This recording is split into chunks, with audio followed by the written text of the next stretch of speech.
L'invité du 12-13 de Souvenir FM. Allez, on démarre avec une toute nouvelle émission sur Souvenir FM. Bienvenue si vous nous rejoignez. Fabien Olivier pour vous accompagner sur ce jeudi 23 mars. Je cherchais la date exacte. Et avec moi aujourd'hui, donc c'est une toute nouvelle start-up, une start-up de Quinca, comme il se présente eux-mêmes.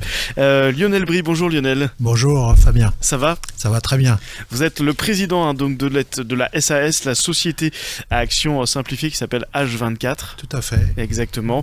À vos côtés, Marie-Christine Brie. Bonjour Marie-Christine. Bonjour Fabien. Comment ça va aussi ? Très très bien. Vous êtes la directrice générale, c'est ça ? Oui, c'est ça. De la société. Ça plaisante plus là. On rigole plus du tout là. Incroyable. Vous êtes déjà venus tous les deux pour parler de sujets divers, Lionel. D'ailleurs, c'était un petit peu lié avec le sujet qui nous intéresse aujourd'hui. On reviendra dessus.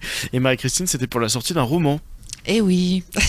Qui s'appelle, rappelez-moi. Qui s'appelle La Messagère. La Messagère, exactement. C'est un peu lié aussi, puisque finalement H24, c'est un peu les messagers de vos colis. Absolument. Bon, on va parler de tout ça dans quelques instants. On va d'abord faire un point sur l'actu nationale et internationale. Souvenir FM. Un jour, un invité, c'est le 12-13 de Souvenir FM. Économie, sport, environnement, politique et vie sociale. Tous les jours de la semaine. Souvenir FM invite un acteur de votre actualité dans le 12-13. Et avec nous aujourd'hui, donc Lionel Brie, président, et Marie-Christine Brie, directrice générale de cette société à action simplifiée qui s'appelle H24, installée à Pouillon. Exactement, pas forcément très très loin d'ici. H24, alors pour résumer, pour expliquer, Marie-Christine, en deux mots, c'est quoi ? Alors H24 a conçu, développé, c'est un produit totalement landais, une consigne automatique qui est dédiée au dépôt et retrait de colis. Globalement, ça veut dire que si vous commandez demain sur Internet, vous aurez la possibilité de vous faire livrer 7 jours sur 7, 24 heures sur 24 sur la consigne H24. La première consigne a ouvert récemment, il y a quoi, un mois, c'est ça à peu près ? Alors, la toute première consigne, elle est sur Dax. On est très content qu'elle soit sur notre région de prédilection. Ouais. Et elle se trouve avenue Saint-Vincent-de-Paul.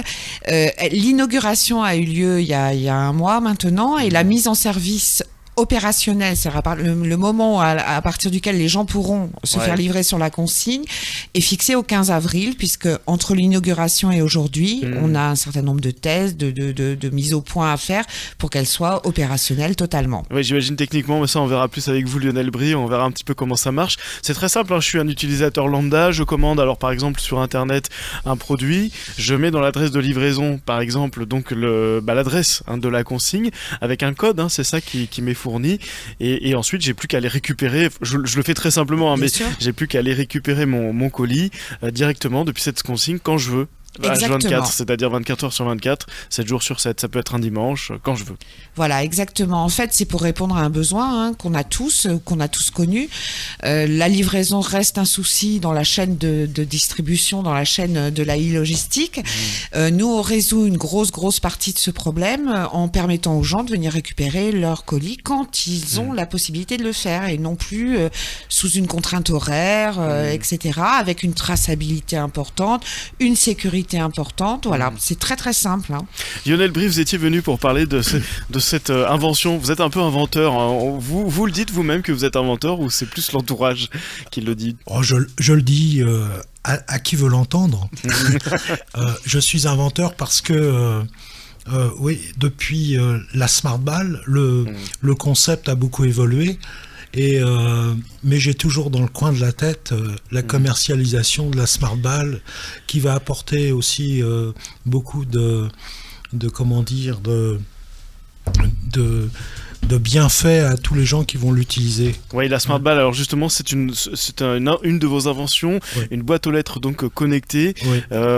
Et c'est cette boîte aux lettres connectée qui vous a donné l'idée d'aller sur une plus grande échelle finalement. Tout à fait. C'est le montage de plusieurs boîtes connectées qui ont fait qu'à un moment donné, on s'est dit on peut en faire un mur, et ce mur, le positionner en centre de bourg, de petit village, pour redynamiser tout toute cette région rurale qui fait que toute l'attractivité qui tourne autour de la consigne peut ramener des gens au cœur de bourg. Oui.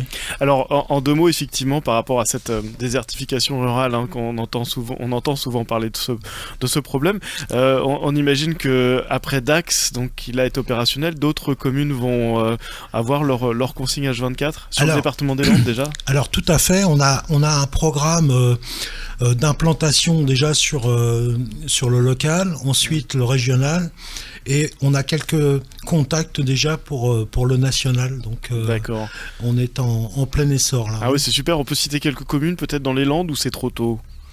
Ça va être alors sur les Landes proprement dites, on a Dax. Ce qu'on peut citer comme communes qui sont en cours de signature.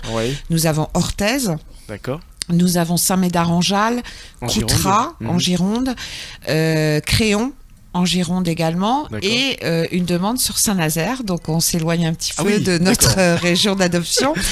Mais ce qui est intéressant surtout, c'est de voir que il y a une vraie demande et engouement pour le projet, et que les gens ont compris que ces consignes H24 allaient effectivement générer forcément un intérêt, du flux, et donc le nerf de la guerre. Qu'est-ce qui se passe dans vos esprits quand vous vous dites à un moment, c'est pas vous vous levez un matin et puis entre 2 tartines beurrées vous dites bon bah on se lance, quand on est quinca, on se dit on y va quoi. Vous êtes posé la question ou alors pas tant que ça finalement? Il faut avouer qu'on s'est pas tant posé la question que ça, mais ça vient aussi de notre état d'esprit en général. Donc nous ne sommes pas des gens qui nous torturons la tête avant de partir, de se lancer, etc. Et là, on a eu, mais c'était comme une évidence, quoi. La consigne H24, pour nous, ne peut être qu'un produit qui, et ça c'est important, qui effectivement est un produit classique, entre guillemets, mais qui est surtout un service. Et ça nous va bien aussi. C'est-à-dire qu'on n'a jamais pu faire les choses sans qu'il y ait derrière la notion de service à quelque chose. Et là, on est en train de le développer à la vitesse grand V, parce que les projets et les axes de développement dont on parle sont pas forcément des axes de développement marketing. On n'est pas là uniquement pour faire de l'argent. Si on dit qu'on s'implante dans les zones rurales, il aurait été 10 fois plus simple pour nous de nous implanter sur des zones un peu plus importantes. Des grandes agglomérations, bien sûr, ça aurait sans doute été plus facile. Mais on n'avait pas cette envie-là non plus. C'est-à-dire que si on peut contribuer, et on a besoin de travailler sur des valeurs nous profondes, et ces valeurs-là, elles nous vont bien. Donc développer. Voilà. Justement, il y a une nouveauté, il y a un nouvel axe de développement qu'on va évoquer bien sûr pendant l'émission. C'est cette collaboration avec des communes qui va au-delà. Cette collaboration va au-delà de la simple installation, on va dire, d'une consigne. On va parler aussi de l'équipe derrière. Juste avant de faire une pause, vous avez dit quand même, Lionel, que vous mettez toutes vos économies dans ce projet, donc c'est quand même un investissement financier personnel très important. Bien écoutez, quand on y croit, on y va quoi. Et quand il faut mettre les moyens, même à nous mettre un peu en difficulté, bien sûr, on y a été, on y a cru, et on y croit encore. Très bien, on se retrouve dans un instant. Souvenir FM. Un jour, un invité, c'est le 12-13 de Souvenir FM. Toute l'agglomération du Grand Dax écoute Souvenir FM sur 88.6. Économie, sport, environnement, politique et vie sociale. Tous les jours de la semaine. Souvenir FM invite un acteur de votre actualité dans le 12-13. Avec nous, la société H24 représentée par Lionel Brie, son président, et Marie-Christine Brie, sa directrice générale. On a commencé un petit peu à expliquer le principe. En 2 mots, ce sont des consignes donc, qui sont installées dans les communes, pour l'instant landaises, mais visiblement jusqu'à Saint-Nazaire, voire même au-delà, et qui vont vous permettre donc de récupérer vos colis quand vous voulez en fait finalement grâce à un code. C'est ça, vous avez un petit panneau chiffré à l'entrée. Exactement, donc en fait l'entrée, les consignes elles pourraient être extérieures ou intérieures. Sur Dax c'est une consigne intérieure, donc il y a effectivement un boîtier d'accès au local. Donc vous avez un code unique que vous recevez une fois pour toutes de H24, ça c'est totalement gratuit. Vous avez votre code unique, vous arrivez devant le local pour récupérez votre colis, vous rentrez le code, vous rentrez à l'intérieur, il y a un petit écran sur lequel tout est indiqué pour retirer votre colis, vous recomposez le même code, le casier s'ouvre, vous récupérez votre colis, et ça peut être à 4h du matin comme à 8h le soir, ça peut être le dimanche, ça peut être quand vous voulez, et vous payez 1,20€ sur le TPE qui est sur le mur. D'accord. Un TPE, c'est un terminal de paiement électronique. Donc en fait, c'est ce que vous payez comme si vous étiez chez un commerçant, quoi, tout simplement. Et un sans contact. Sans contact. Voilà. Lionel Brie, vous êtes inventeur, on l'a dit en début d'émission. Vous étiez venu parler que vous aviez donc inventé un ULM pendulaire. C'était bien ça? Alors, j'ai pas inventé l'ULM pendulaire, sinon je serais pas là. Vous l'avez amélioré. Je fabriquais des ULM pendulaires. Voilà. Ah, vous fabriquiez, d'accord. Quand j'avais 20 ans, parce que j'ai une passion aussi pour l'aviation. Oui. Ah oui, non, la première intervention, ça y est, parce que j'ai mes fiches sous les yeux que je reprends en cours. C'était en 1990, vous avez déposé un brevet à l'INPI pour un kebab party. C'est ça, tout à fait. Voilà. À l'époque, j'étais un peu en avance, mais bon, voilà. Comme ça. C'est ça le propre de l'inventeur en principe, non? Oui. C'est ça. Vous n'êtes pas tout seul pour vous lancer dans cette aventure, Marie-Christine et Lionel. Il y a une équipe avec vous. Alors notamment, on va les citer, ça va leur faire plaisir. Charles Caudron, donc qui est directeur pour la recherche et le développement. On imagine qu'en termes de technique, de réseau, de gestion internet, c'est compliqué. De création du système, parce qu'il est important quand même de dire que l'ensemble de ce système nous appartient à l'entreprise H24. Donc c'est déjà une belle richesse. Et puis c'est sympa aussi de se dire que cette technologie-là, elle est née dans les Landes, quoi. Ouais, tout à fait. Et les consignes aussi vous appartiennent. La fabrication, c'est vous, Lionel, qui avez fabriqué ces consignes. J'ai tout mis au point et ensuite j'ai travaillé en collaboration avec un taulier, quoi, un métallier, sur lequel on s'est mis d'accord sur toutes les dimensions, les ouvertures, beaucoup de détails à régler avant de sortir le premier prototype. Beaucoup de travail. Pascal Dupont pour le développement informatique, c'est ça? Développeur. Oui, c'est le monsieur qui aligne plein de chiffres auxquels on comprend absolument rien, mais qui permet de faire fonctionner aussi ce bel outil. Avec un site internet, on le précise, de toute façon on le redonnera effectivement à l'antenne pendant l'émission.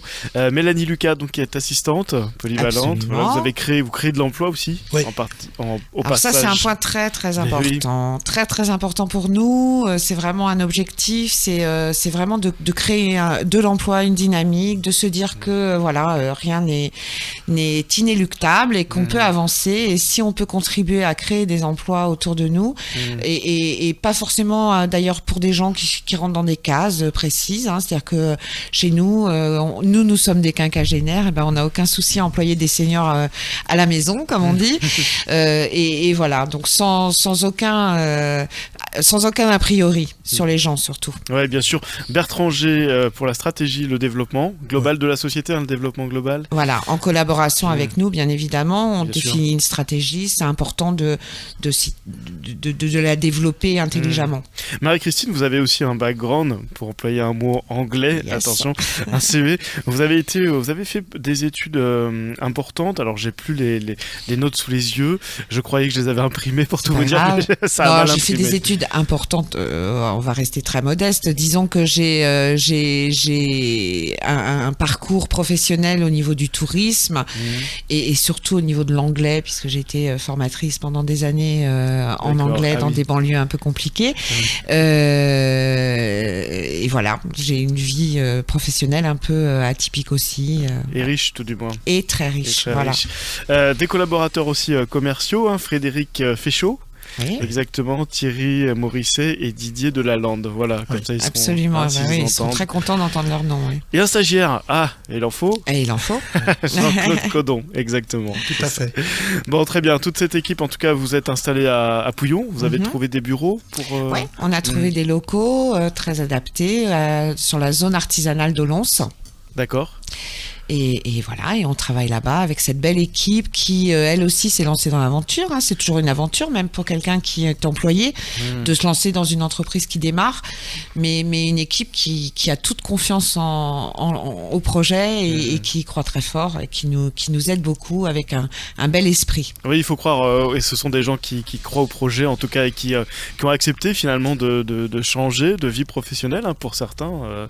Ça va jusqu'à la démission, visiblement, pour intégrer votre équipe. Donc, absolument. C'est plutôt porteur.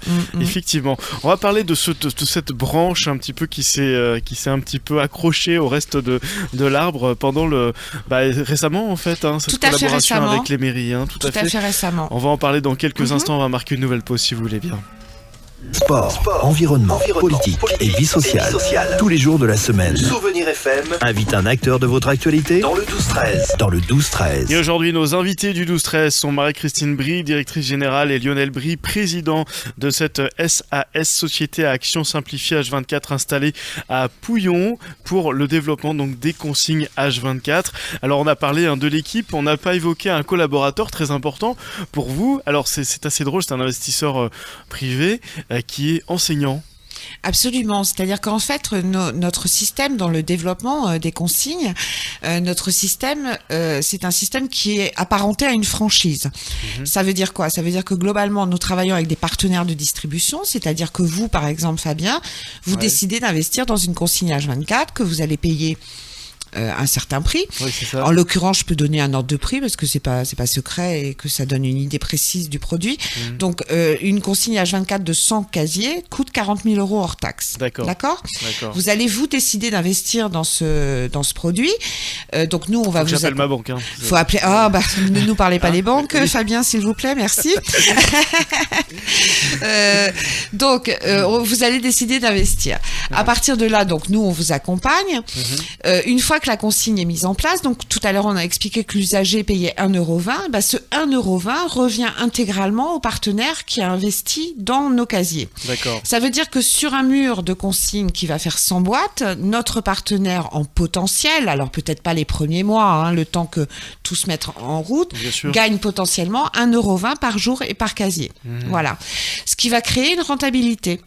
Et là, par exemple, l'enseignant dont vous parlez, qui a été notre premier partenaire de distribution exclusive sur Dax, ce monsieur est enseignant, il a un salaire, il a fait vraiment un investissement, c'est-à-dire qu'il va pouvoir par ce biais se créer un revenu supplémentaire. Mais un revenu pérenne, c'est-à-dire que le retour sur investissement va arriver assez rapidement et après c'est que du bonus, quoi. C'est en tant que particulier, c'est un acte de... Alors je vais peut-être dire des bêtises, hein, c'est vous les spécialistes, c'est un acte de propriété, lui ne crée pas d'entreprise par exemple. Ah si. Il a créé une entreprise. Absolument. Donc il crée son entreprise, il crée une SAS, c'est généralement ce qu'on conseille avec un petit capital de 1 000 €. D'accord. Après ça, nous on a fait en sorte que ce particulier qui n'a pas l'habitude d'investir, de créer une société, c'est très lourd. Donc nous on a mis en place des partenariats pour que ce soit un clé en main. C'est-à-dire que nous avons un expert comptable, alors qui n'est pas local, qui est sur Tours, mais qui a tellement cru au projet, qui a tellement adhéré et qui connaît parfaitement bien le concept, qui lui gère l'ensemble de l'activité du partenaire de distribution. D'accord. Donc il a tous les conseils en amont. On a prévu un contrat spécifique d'assurance sur les consignes également. C'est vraiment un petit produit clé en main. Un petit investissement, bon, 40 000 c'est pas rien, mais je veux dire, c'est un investissement qu'on pourrait assimiler à un investissement immobilier, sauf que le rapport est plus important, plus pérenne, et que le retour sur investissement est plus rapide surtout. Investisseur privé, on vient de l'évoquer. Investisseur public. Alors là, c'est un petit peu la branche qui soit vient de pousser de l'arbre ou qui s'est raccrochée, je ne sais pas comment le dire. Lionel Brie ou Marie-Christine, peu importe. Qu'est-ce qui s'est passé en quelques mots ? Alors, récemment en plus, c'était quand ? C'est tout récent. On a envoyé un mailing à toutes les communes landaises pour les informer de l'activité de la société et pour leur demander de nous faciliter des emplacements. C'est-à-dire que s'ils avaient des emplacements dans la commune, éventuellement de nous les indiquer pour qu'on puisse y installer nos consignes. D'accord. Et le premier rendez-vous qu'on a eu avec un maire, on a eu des retours par rapport à ce mailing. On s'est aperçu que finalement, le maire, il ne nous convoquait pas pour nous proposer un emplacement, mais parce qu'il avait l'idée que la commune investisse dans une consigne. Et là, on lui a apporté une solution à laquelle, effectivement, peu de gens avaient pensé. Une solution réglementaire, j'imagine, Voilà. légale, parce que on n'est pas dans Eh le ben même oui, statut. une commune ne peut pas faire de bénéfices comme ça. Donc, qu'est-ce qui va se passer? C'est-à-dire que la commune, elle va acheter une consigne H24, elle va investir dedans, elle va créer un fonds de dotation. Oui. Les 1,20 € qui sont générés par la consigne vont revenir dans ce fonds de dotation qui va redistribuer les bénéfices, c'est-à-dire le 1,20 € à la collectivité, c'est-à-dire aux associations, à un projet particulier que la commune a, à des travaux, à ce qu'elle veut. Mais en fait, le produit des consignes va être dédié à ces communes. D'accord. Et du coup, ce qui est intéressant, c'est qu'on est vraiment là dans un cercle vertueux.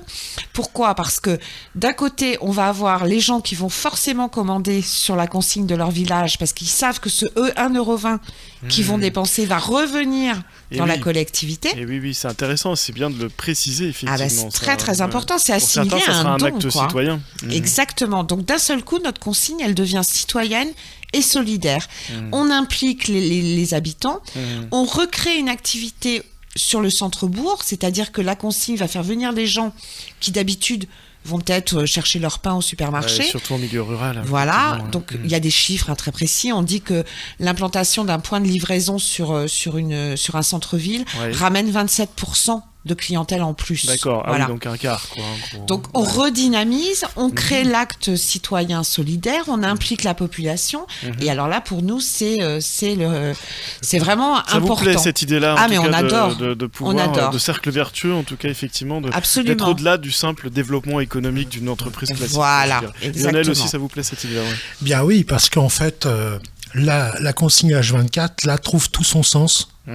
Du départ, quoi. En fait, ce qu'on disait, c'était essayer de rassembler, faire bouger les choses autour d'une consigne. Ça paraissait un pari un peu fou, et en fait, on est en plein dedans, quoi. Surtout en milieu rural. Exactement. Très clairement en milieu rural. Rappelons aussi, avant de lancer le point sur l'actu local, le temps passe vite, que vous avez été bien soutenu par la ville de Dax aussi, pour installer cette première consigne avenue Saint-Vincent-de-Paul. Absolument. On a eu un très très bon accueil de la mairie de Dax. On a eu beaucoup de contacts, ça a généré vraiment un enthousiasme de la part de la ville de Dax, et c'est important de le souligner. Très bien, on se retrouve dans un instant, un point sur... Un jour, un invité, c'est le 12-13 de Souvenir FM. Et c'est la société H24 qui est avec nous, représentée par Lionel Brie, son président, et Marie-Christine Brie, sa directrice générale, pour le développement de ces consignes H24. Alors, c'est vrai qu'on était en train d'en discuter hors antenne à Marie-Christine. Je veux envoyer un colis, je sais pas moi, à ma grand-mère, tiens, par exemple. Je veux lui envoyer des gâteaux. Très bonne idée. Très bonne idée. Elle habite, c'est vrai, effectivement, dans une petite commune, un petit peu au milieu de nulle part. Ces consignes-là. Alors moi, sur mon colis, je mets l'adresse de la consigne, là où se situe la consigne. Par exemple, à Dax, au 92 avenue Saint-Vincent-de-Paul. C'est bien ça. Après, je sais que je suis inscrit. Alors il y a une petite inscription au préalable. Voilà, il y a une inscription gratuite. En fait, il suffit d'aller sur notre site internet qui s'appelle consignage24.com, où vous pourrez vous inscrire gratuitement pour obtenir un code qui sera un code unique que vous garderez tout le temps. D'accord, à vie. Ouais. Et globalement, à chaque fois que vous allez passer une commande sur Internet, vous allez rentrer dans votre adresse de livraison, vous allez mettre l'adresse de la consigne H24 qui est à côté de chez vous, la plus proche, et vous rajouterez votre code. D'accord. Ce qui va se passer, c'est que le livreur va vous livrer à l'adresse que vous aurez indiquée, c'est-à-dire notre consigne. Il va pouvoir lui pénétrer à l'intérieur de la consigne avec ce code. Le facteur aussi, ça marche. Le facteur aussi. Tous les gens qui, en fait, c'est comme une boîte aux lettres, c'est-à-dire que vous avez une adresse, vous livrez à l'adresse qui vous est indiquée. D'accord. Là, le facteur ou le livreur va déposer le colis dans le casier. Dès que le colis est posé, vous recevez une petite alerte SMS et mail qui va vous indiquer que votre colis est disponible à la consigne H24. Donc voilà. votre grand-mère recevra son petit message. Donc votre grand-mère reçoit son petit message, elle va sur la consigne avec son petit code, toujours le même, elle rentre dans la consigne, elle tape son code sur le truc, le casier s'ouvre, elle reprend son colis et avant, il faut quand même qu'elle paye 1,20 €. 1,20 € de consigne. Voilà, exactement. D'accord, très bien. Bon, parfait. Précisons quand même avant de se dire au revoir que vous êtes inscrit aussi dans une logique de levée de fonds. Alors, notamment avec les Cigales Basques Hollandaises. Alors, vous venez de m'en parler, donc je ne connais pas exactement c'est quoi? C'est une association? Alors voilà, c'est une association d'investisseurs. Ils sont 6 investisseurs privés qui ont décidé décidé de réunir des fonds en commun et de financer des entreprises locales. Donc encore une fois, c'est important parce qu'on est sur du local, on offre du service de proximité à une population locale. Et les cigales, je suis contente d'en parler parce qu'il y a plein d'autres entreprises qui peuvent en bénéficier. Donc voilà, ils regardent le projet et ils décident oui ou non de rentrer dans le capital en risque sur le projet qui leur est proposé. Alors là, nous, on les a rencontrés sur Dax. En route de Tercy. Ah, route de terre, d'accord. Ah oui, pas loin. Ouais. D'accord. Voilà, et il y a d'autres organismes comme ça, et notamment les Adour Business Angels, qui font aussi de la levée de fonds pour des projets qui sont régionaux, etc., à qui on va bientôt pouvoir présenter notre projet le 11 avril. Ah oui, je les connais pas, c'est intéressant. Voilà. C'est intéressant, c'est toute une partie de financement qui concerne plus particulièrement, c'est vrai, on pense les startups, mais qui peut s'appliquer à d'autres projets aussi. C'est intéressant parce que c'est une volonté d'un certain nombre de personnes de collaborer et d'aider des entreprises qui se montent et qui sont des organismes surtout qui viennent en substitution, je dirais, des banques classiques et traditionnelles. Et de plus en plus. Qui ont beaucoup de mal à aider des entreprises en développement. C'est un problème en France, les banques. C'est un problème en France, je ne vous le fais pas dire, absolument. C'est certain, mais avec le fonds participatif, effectivement, avec ces associations qui se créent, on prend le relais et puis peut-être qu'un jour on n'aura plus besoin des banques. Allez savoir. Tac. Oui. Allez, petite pique envoyée. Oui. Et puis j'ai juste une précision à faire. On va être présent sur une plateforme de financement participatif qui s'appelle Bulb in Town et en l'occurrence Bulb in Land, sur lequel les consignes H24 vont être présentes. Donc c'est vraiment une façon aussi de communiquer pour nous sur la consigne et j'invite l'ensemble des Dacois qui sont heureux et des Landais qui sont heureux de voir ce projet se mettre en place dans leur canton. À nous encourager et à participer à notre développement. www.consigneh24.com ou .fr et puis la page Facebook, bien sûr. Vous retrouvez toutes les informations sur le site aussi, si vous voulez plus d'informations pratiques. Tout y est, noir sur blanc. Et puis on peut nous appeler, on n'a pas de problème non plus avec ça. Portable aussi, vous êtes équipés. Il y a des vidéos notamment qu'on peut regarder, et notamment des formats très courts, 27 secondes. Voilà, je pense qu'on a fait à peu près le tour de la... Enfin, on pourrait toujours en parler pendant longtemps, mais en principe, on a à peu près résumé la situation. Bon courage en tout cas. Merci beaucoup. Merci Fabien, merci aux éditeurs. Et à très bientôt. À très bientôt, au revoir. Allez, au revoir. Souvenir FM.